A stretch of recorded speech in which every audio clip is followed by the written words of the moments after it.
Okay, so quartic functions, okay, degree 4. So again, if A is greater than 0, it's positive. If A is less than 0, it's negative, all right? So my basic shape, we've spoken about these power functions, x to the power of 4. It's kind of like a parabola. So it's just up, but it just gets a little bit flat-bottomed at the, that's all. So possibly we might say that a parabola is more rounded. That's x squared. X to the 4 is just flatter through here, all right? Obviously a negative quartic graph come up and we get a bit flatter and steeper. All right, so it's a more severe U-looking shape. Turning point is here at the origin. The domain of the graph is R. The range obviously is not. So for a positive quartic, it's going to be 0 to infinity. For a negative, negative infinity to 0. Same thing happens here though. Plus K, everything moves up. Minus H inside, we go to the right. And so there's our, whoops, typo there. So there's our general turning point, becomes HK. So let's have a look at a couple. Between the two. So x minus 1. So if we just do a bit of an axis here. So we know the graph's been to the right, 1, 2 down. So my turning point, that's a bad y-axis, isn't it? Oops. So let's go there. Let's put the y-axis somewhere relevant. So we're 1 across and we're 2 down, so we'll call that our turning point. Let's find our y-intercept. X is equal to 0, so we get y is equal to 0 minus 1 squared minus 2, which is 1 minus 2, which equals negative 1. So we'll call that there negative 1 because that one there is negative 2. And so we're going to obviously have something like that. Find my x-intercepts, put y equal to 0. So I'll get 0 equals x minus 1 to the 4 minus 2, take 2 over. X minus 1 to the 4, we get the 4 through, which is 2 to the power of a quarter. X minus 1, so x is equal to 1, well it's plus or minus 2 to the power of a quarter. Okay, so we can label those points. Similarly,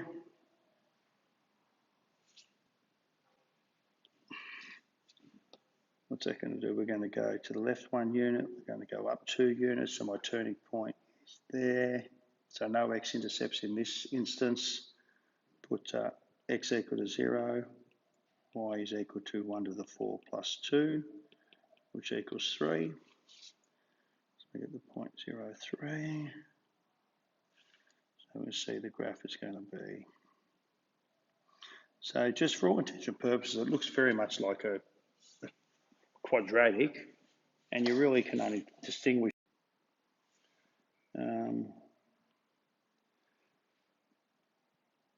if you've got them alongside of each other. All right.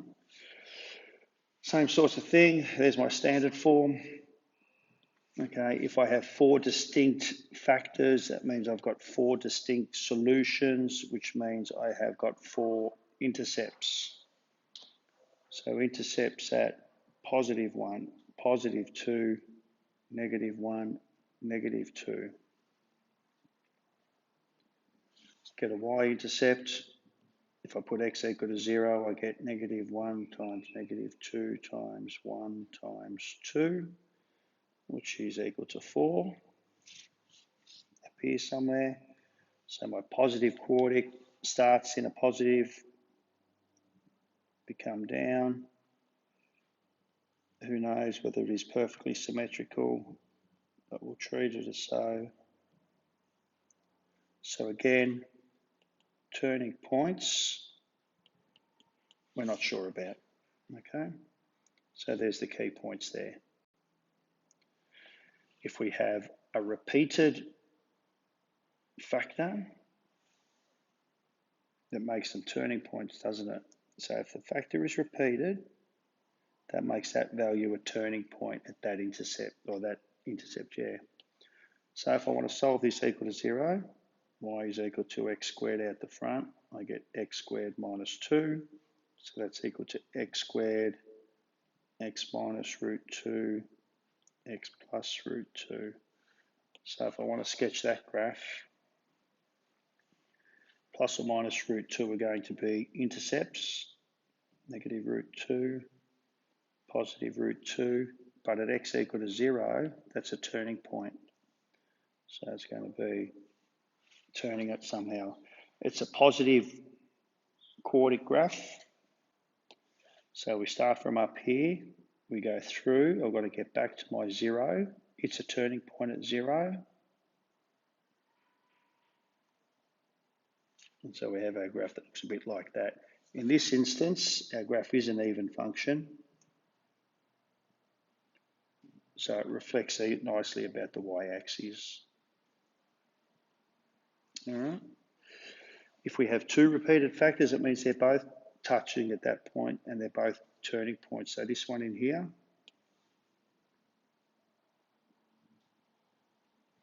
so I have a linear factor, I've got a quadratic factor at x equal to negative 2. So it's a turning point at x equal to 1. That's a turning point. It's positive, so it's a turning point. It comes up. We can work out our y-intercept. Turning point comes up. Okay, so check the y-intercept.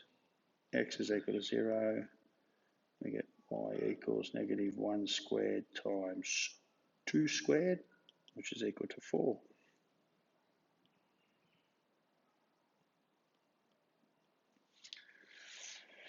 Okay, finally, if I've got a cubed factor repeated, it makes it a point of inflection, a bit like our cubic graph. So let's do my axes. So at x equal to 2, it's a point of inflection. Yeah, and at x equal to 1, it's an intercept because it's only linear. So at 1, I've got an intercept, and at x equal to 2,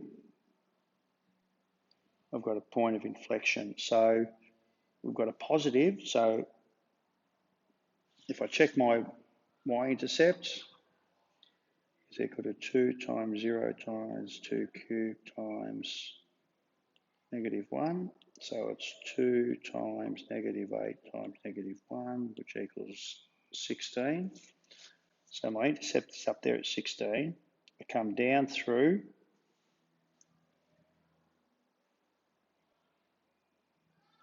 I've got to come up.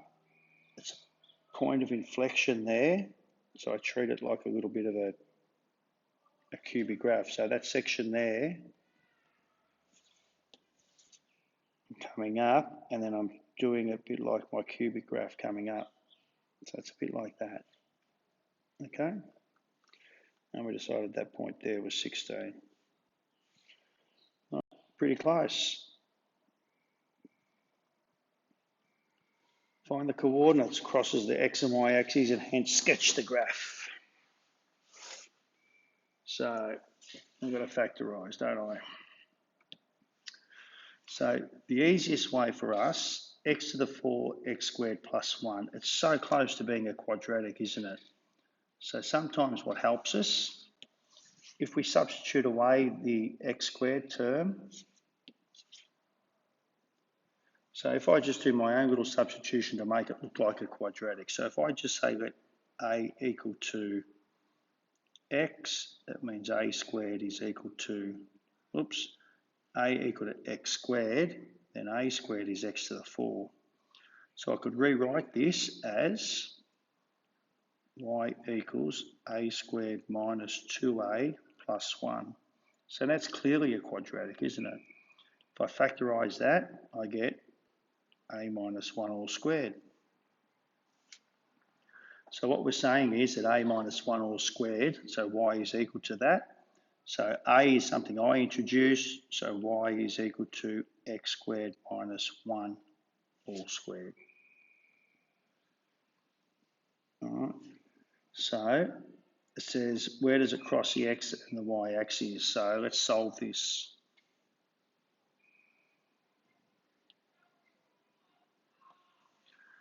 So my y-intercept, I put x equal to 0, I get y is equal to 1.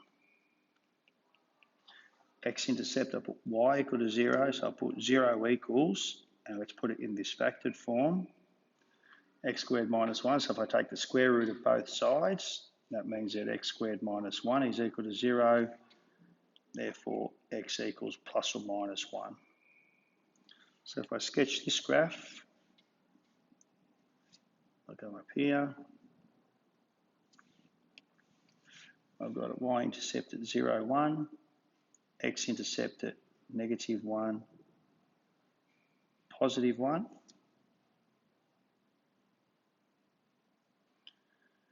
and we have a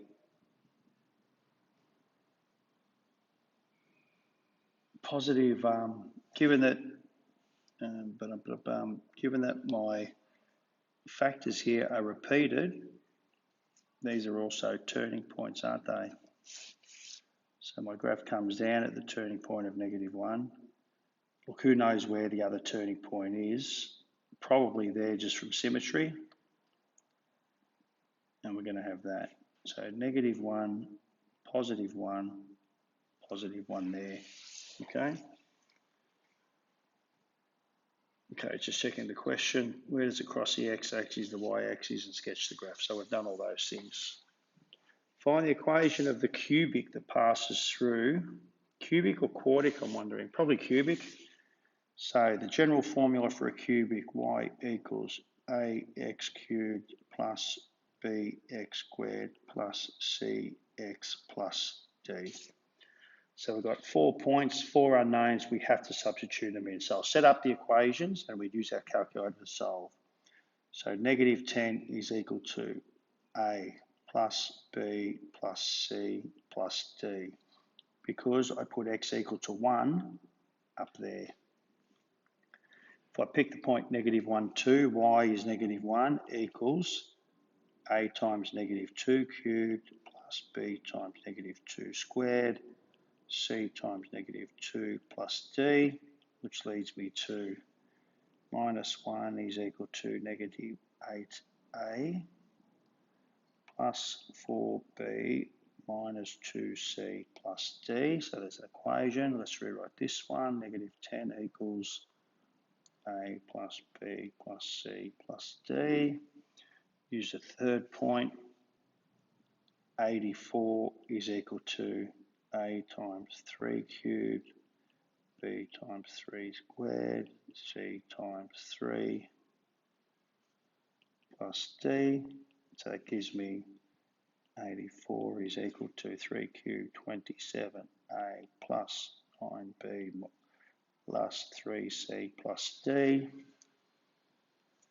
Final equation, 426 is equal to a times 5 cubed plus b times 5 squared plus c times 5 plus d. Leaves me with 426 equals 125a 25b plus 5c plus d. I have got 4 equations, 4 unknowns. Use solve. Linear equations